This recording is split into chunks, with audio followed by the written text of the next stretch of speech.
উত্তৰ কাছাৰ পাকুৰিত জিলাৰ যে 1000 কোটিৰ কেলেংকাৰী সেয়া কোনো 1000 কোটি কেলেংকাৰী হোৱা নাছিল 2004 চনৰ ধেমাজিৰ যি বোমা বিস্ফোৰণ 15 আগষ্ট 2004 চনৰ 15 আগষ্টৰ বোমা বিস্ফোৰণে কঁপাই তুলিছিল সেই বোমা বিস্ফোৰণৰ কোনো লোকে বোমা তাত সংস্থাপন কৰা নাছিল এটা লাইন মই তলত দেখিবলৈ পাইছে এটা টেগলাইন দিছো প্ৰকৃততে এয়া ন্যায় অসুবিধা দিছো সেয়াই হৈছে অন্যায় বুলি ক'ব নোৱাৰে আপুনি যিহেতু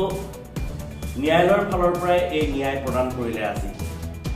ধেমাজিৰ যি 2004 চনৰ 15 আগষ্টৰ কঁপাই তুলিছিল এক বোম ব্লাষ্টে এক বোমা বিস্ফোৰণে কঁপাই তুলিছিল আৰু বোমা বিস্ফোৰণত 14টিকৈ শিশুৰ নিথৰ দেহ পৰি গৈছিল তাত 15 আগষ্টৰ পেৰেডত অংশগ্ৰহণ কৰিবলৈ আহি বোমা বিস্ফোৰণত নিহত হৈ আছিল আলফা স্বাধীনৰ দ্বাৰা সেই বোমা বিস্ফোৰণ সংঘটিত হোৱাৰ কথা পৰৱৰ্তী সময়ত পোহৰলৈ আহিছিল আৰু তাৰ পাছত ন্যায়িক যুদ্ধ চলি আছিল আৰু যাতে ন্যায় লাভ কৰে সেই নিষ্পাপ শিশুকেইটিয়ে তাৰ আশা সকলোৱে কৰি আছিল কিন্তু আজি গুৱাহাটী উচ্চ ন্যায়ালয়ৰ পৰা যিটো ৰায়দান আহিল তাত এতিয়া হতচকিত সকলো আৰু ন্যায় ব্যৱস্থাৰ ওপৰত যেন পুনৰবাৰ এক অবিশ্বাস আহি গৈছে ন্যায় ব্যৱস্থাৰ ওপৰত সকলোৰে বিশ্বাস থাকে কিন্তু এনেধৰণৰ কিছুমান ন্যায় অবিশ্বাস কৰি দিয়ে কিন্তু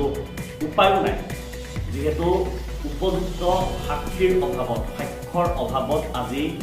মুকলি আকাশৰ তললৈ আহিব 6 অভিযুক্ত 2019 চনৰ 14 জুলাইত সেই ঘটনাৰ ধেমাজিৰ বোমা বিস্ফোৰণৰ ঘটনাৰ 6জনক দোষী সাব্যস্ত কৰিছিল ধেমাজি সত্ৰ ন্যায়াধীশ আদালতে 4জনক যাৱজ্জীৱন কাৰাদণ্ড 2জনক 4 বছৰৰ সশ্ৰম কাৰাদণ্ড বিহা হৈছিল আৰু সেই ৰায়দানৰ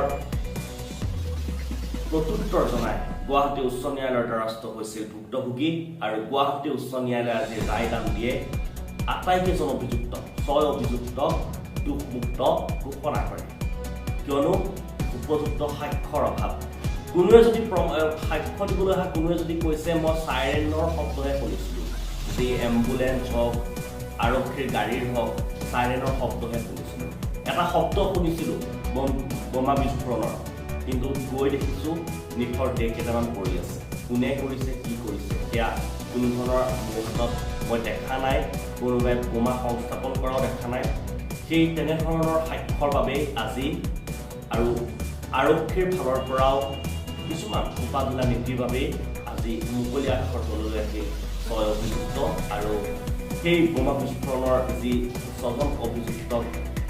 ৰখা হৈছিল কাৰাদণ্ড বিহা হৈছিল অভিযুক্ত হিচাপে ৰখা হৈছিল কিন্তু আজি এজনো নাই অভিযুক্ত ঠিক একেদৰে আজি কিছুদিন পূৰ্বে উত্তৰ কাছাৰ যি 1000 কোটিৰ কেলেংকাৰীয়ে কঁপাই তুলিছিল 1000 কোটিৰ কেলেংকাৰীৰ পাছত কাৰোবাৰ ঘৰৰ বাথৰুমত উদ্ধাৰ হৈছিল বেৰত যি